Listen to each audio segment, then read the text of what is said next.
Ladies and gentlemen, I want to thank you guys very much for 5,000 subs. For 5,000 subs, I promised that I would do Ratchet Clank Size Matters with only the concussion gun. And as a man of my word, here you are. Can you beat Ratchet Clank Size Matters with only the concussion gun, known as one of the worst guns in the entire series? Rules are very simple. Only use the concussion gun. That's it. I don't have anything else. It's Size Matters. Sorry, guys. Anyways, if you enjoyed this video, please be sure to subscribe. It's looking like for 6K subs, we might be doing the B6 Obliterator Challenge. So if you guys are looking forward to that, be sure to hit that subscribe button. Also, you guys know I hate doing this. I've only done this in 3 of my videos, but 66% of you guys are not subscribed. If you guys are enjoying this content in any way, or you're a fan of any Ratchet or PlayStation games, please consider hitting that sub button, man. But yeah, thank you so much for the recent support, guys, and I really hope you enjoy this challenge, because boy, was this a challenge. The first thing we need to do, unfortunately, is grind for bolts, since no one takes the time out of their busy schedules to mod this game, which is completely understandable. I'm not hating at all. We had to do the entire first section multiple times using only the wrench, all the way up until we collect the first piece of armor on this bridge. We had to do this path many times until we finally had our 10,000 bolts to purchase the concussion gun. I will say that during this initial path, we were forced to use the lacerator on this door. I tried the wrench, but the game did not allow it. It only wanted me to use the lacerator. Now, technically, I'm sure we could have saved up for the concussion gun. Now that we finally have the concussion gun, we can move forward on Pokitaru. The spider robots and the crabs were fortunately able to be killed with only 1 shot, and the green robots here are a lot stronger, taking 5 shots to be taken out, which is pretty insane considering this is the first level of the game, and these are some of the earliest enemies. Not to mention, most people wouldn't even have this weapon yet because you don't get 10,000 volts till maybe around the end of this level. So this is really proving the point of just how bad this weapon is when early on it's already not reliable. Overall, this level wasn't too bad since ammo dropped fairly recently and there were a few vendors around as well. Next up was Rias. Unfortunately, the ankle biters, or I guess in this case ankle slashers, still die to 1 hit, and the spike shooting enemies die in 2 to 3 hits, depending on how close you are to them. Since this weapon is a shotgun, it does do more damage if you are closer to the enemy. And it doesn't make any sense to me why the enemies on the second level are weaker than the enemies on the first level. I do believe that the reason for this is just because the green Technobite robots reappear in the next level Collidon as well. They likely just made the enemy a little bit stronger on Pokitaru instead of creating 2 different enemies so they can just reuse it on Collidon because, you know, reused assets, why not? Now, even though these 2 enemies are easier to kill, we also get introduced to this angry plant who really wants to kill us. This plant takes around 7 to 8 shots to kill, 1/3 of our capacity, which is pretty insane. Eventually on this planet, we come in contact with a crazy guy with a squirt gun. Fortunately, we were able to reason with him and obtain the Sprout-O-Matic, which helps us by creating plants that either throw us forward, destroy certain walls in areas, or even become a ladder, which I suppose is pretty helpful. We do destroy this first wall, granting us another piece of armor, which is very helpful. This next section with a horde of enemies was actually pretty challenging, just due to the sheer amount of enemies that are here and the lack of ammo as well. We were fortunately barely able to kill them all with the ammo that we had. After this, we are brutally thrown to the next section, breaking 23 bones on our way here. Fortunately, though, there is a vendor here, which makes the next section way easier since we basically have unlimited ammo. And honestly, that's it for Rias. Other than, of course, the Clank section that takes so long that by the time it's even over, GTA 6 has already came out and has been remastered twice. Anyways, with that out of the way, it's now time for Collidon. The first thing we do is head to Slimcognito for some mods. The first available mod we purchased is the Wide Barrel mod, which does exactly what you'd think. It increases the spread of the weapon, allowing more horizontal range when we fire. We then head for the hoverboard race, which I always hear people complain about these. These hoverboard races are easy, and if you hate them, you're just bad at them. They're genuinely not that bad, and the rubber banding is insane on them, in a good way. After completing the race, we do get the Shrink Ray and move forward into this level. The Shrink Ray is essentially just a gadget that puts us into a grind rail section. Outside of this, I don't believe the game has any other grind rail sections. And when it comes to the Shrink Ray in general, there are 2 levels where we have to shrink ourselves to access it, but that doesn't actually change the gameplay at all. So overall, it's just access to grind rails. It's pretty wasted potential in my opinion. The interior of this level poses a challenge to us. We get introduced to these mobile turret enemy dudes, as well as the same green robots from Pokitaru, although they take around 3 shots now that we're at V3. The main problem with this level was just the sheer amount of enemies and the lack of ammo. Unfortunately, this was the first level where going back to the vendor for more ammo was a required strategy to progress. Unfortunately, next up was this elevator, which sends waves after waves of enemies with no ammo refills. And even though I just filled up, it was unfortunately still not enough, forcing us to finish off the final enemies in this elevator area with just the wrench. The rest of this planet wasn't too much to write home about, other than this stupid ass maze and the boss fight against Mungo. Boss fight was definitely a pain since our weapons barely put a dent in him. Fortunately, it seemed like ammo was spawning infinitely here, which was quite handy. All we had to do was dodge his moves, which were fairly easy to dodge, and 10 minutes later, Mungo is defeated. After this, we head to Metalis, which is where this weird robot demolition derby clank mission thingy majiggy is. And fortunately for you guys, this has nothing to do with the challenge, so I'll save you the headache and just skip straight to Dreamtime. Dreamtime is annoying because the already small screen gets reduced significantly with the edges of the screen becoming this blurry slop. This area just features some weird needle bird enemies, as well as some Dr. Quark with a chainsaw. Quite frightening. The first portion of this level is mainly just some swing shot platforming and avoiding these laser eyes, which actually kill you instantly if spotted. We then have to use the Sprout-O-Matic to turn Quark's head into swing shot nodes, while we stare at PNGs of old Ratchet and Clank villains. And the plumber. This place is weird. The only threats here were the Quark enemies, especially these ones on the Taxi of Shame, since I wasn't fully convinced we'd be able to reach them. Fortunately, we could reach them. The rest of the level was just a few more waves of needles and quarks, and at the very end, we just had to avoid Clank and his butterfly powers. Once we finish this level, Clank smacks the shit out of us to wake us back up from our coma. Now that I'm awake, I'm alive, we can finally progress forward into Medical Outpost Omega, which is where Ratchet wakes up to. We start off without our weapons, but fortunately, we can get the concussion gun back almost immediately, as long as we avoid these security panels on the floor.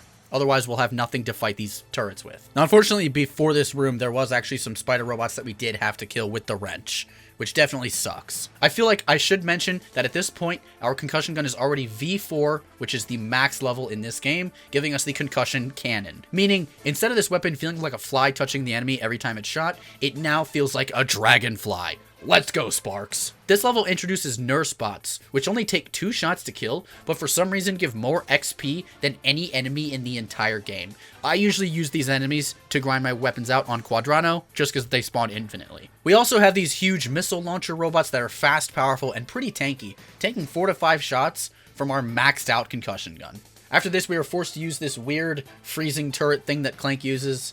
Unfortunately, we can't avoid it, but I don't even know if this counts regardless, since technically Ratchet isn't using it. The following rooms are pretty tricky. We challenge these laser doctor robots. They do a lot of damage, but fortunately go down in 3 hits.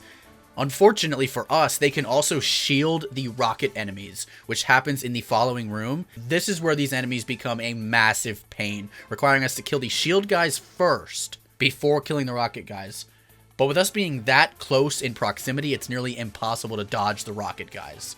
This part was very difficult and definitely took us a few tries. The only other issue with this level was the ending by our ship. There are just so many enemies at the end of this level that it was pretty tough to handle. Not to mention, we had 2 minutes left on the timer until the entire level blew up, instantly killing us.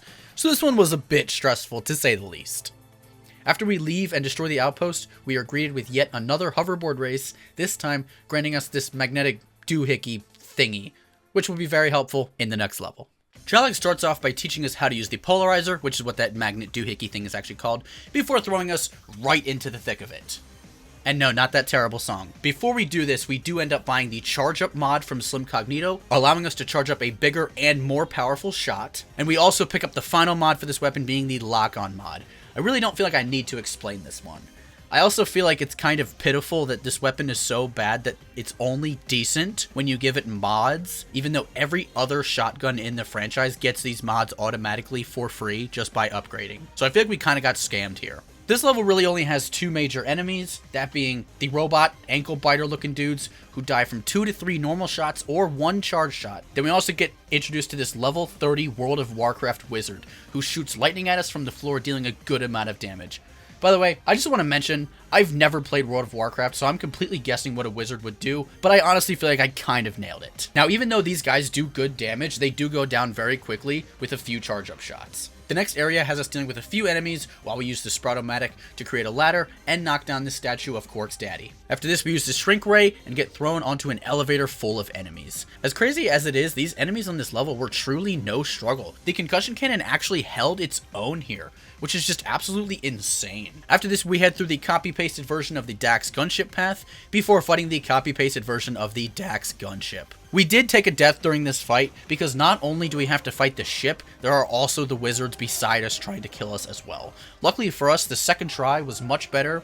Using nothing but a bunch of charge shots, we were able to defeat the ship and the wizards, moving on to the next planet. I gotta be honest, I'm very surprised by how well this weapon is performing. I was expecting far worse this late in the game. We're now getting to the second half of the game. Let's see if it will still hold up. I'm very interested. The next planet was Danny Moon, where the only enemies are the same rocket guys from before and some sheep that go crazy during the night cycle.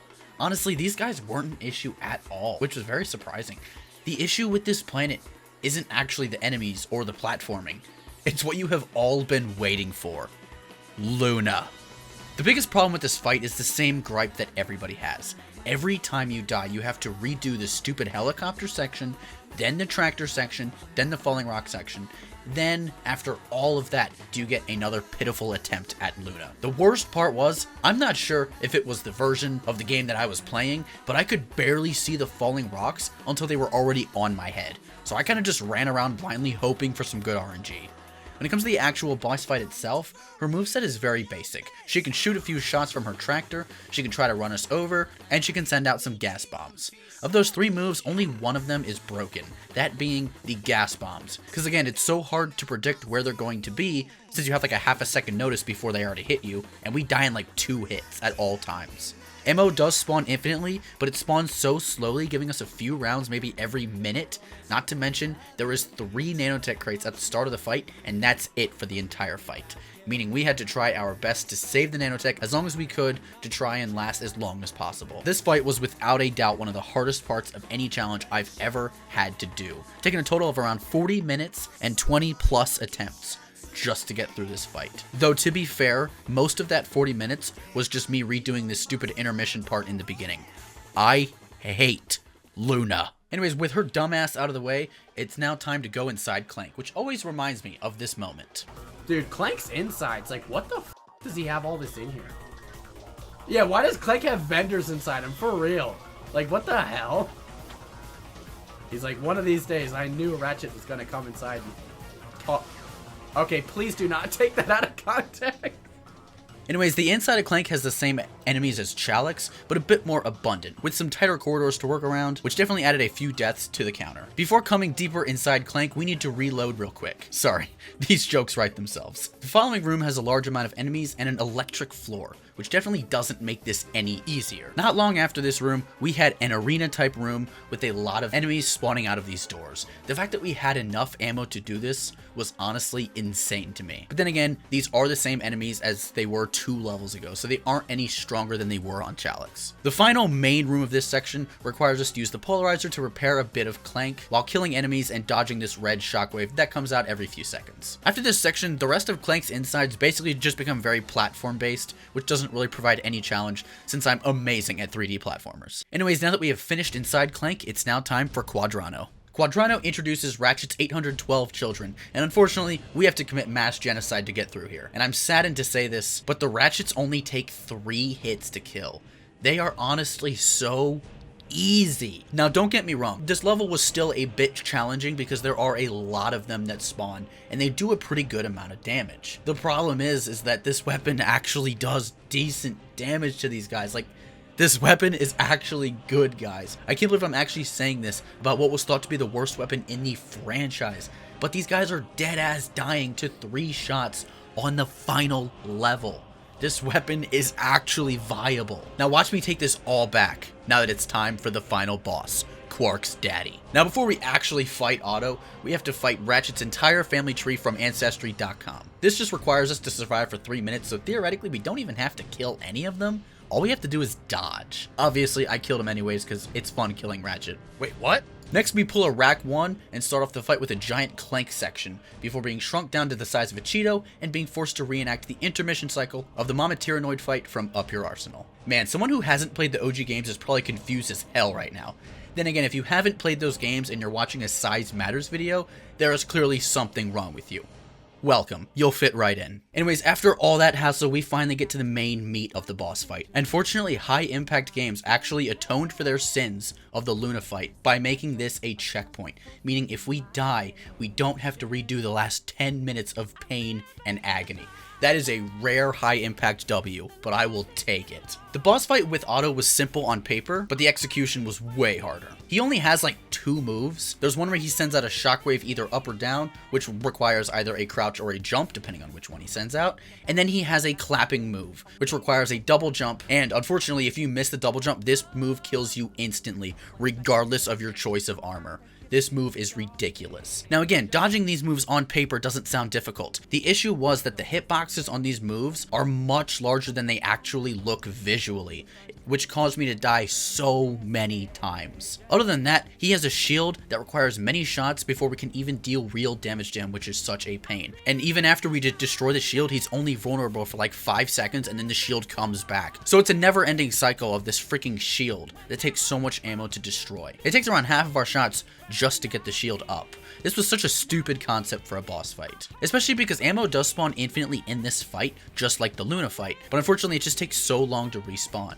Fortunately for me, I saw this coming and purchased the PDA, as well as hoarded over 200,000 bolts, so that I could reload my ammo as much as I wanted. This definitely sped things up, but it would still take hundreds of rounds to defeat him. My best bet was to just focus on dodging his moves as best I could until he had a decent opening where I could strike him. The most important thing was to dodge his clapping move, as this would instantly kill me, resetting any progress I made and losing all of the previously spent bolts. This fight was definitely a massive pain, but to be honest, it wasn't as bad as I was expecting. We beat him in around 15 attempts, officially beating the deaths it took to beat Luna, meaning Luna was the true final boss all along. Anyways, with Auto Destruct out of the way, is it possible to beat Ratchet Clank Size Matters with only the Concussion Gun?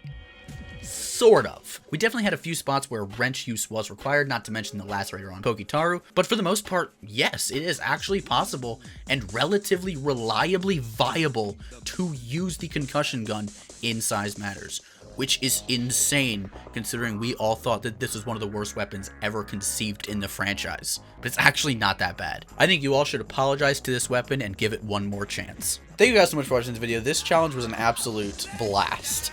Obviously, it was difficult at times, it was fun at times, but honestly, Size Matters doesn't get enough love. This game really isn't that bad, and neither is this weapon. This challenge really made me realize that the Concussion Gun really isn't that bad, and that you really shouldn't judge a book by its cover. This is a very overhated weapon, and I do understand why. I think one of the biggest reasons is just because of how difficult the first enemies on Pokitaru are. It kind of gives you the understanding that if the enemies on the first level are taking 5 concussion gun shots, this weapon isn't gonna be good late game. But as soon as you get the mods for it, that is absolutely not the case. But obviously, in a normal playthrough, not everybody has the extra bolts laying around for the mods, and that's why overall the weapon just isn't that good. But if you actually focus on beefing this thing up, it's actually a really viable weapon, which is something that I just was not expecting during this challenge. So thank you very much, guys, for 5,000 subscribers and for basically forcing me to do this challenge. Anyways, if you guys want to see more, be sure to hit that like button, be sure to subscribe, and I will have more Ratchet Clank content coming your guys' way. Thank you to all my members. You guys are absolutely amazing, and I appreciate the support that you guys provide me. It really helps me make these videos, and I've been trying to hire some other people to get some shorts out, maybe some nice thumbnails out, some videos out, but it's getting very expensive, so I really appreciate you guys. Anyways, I will see you guys in the next one. But Ninja, out.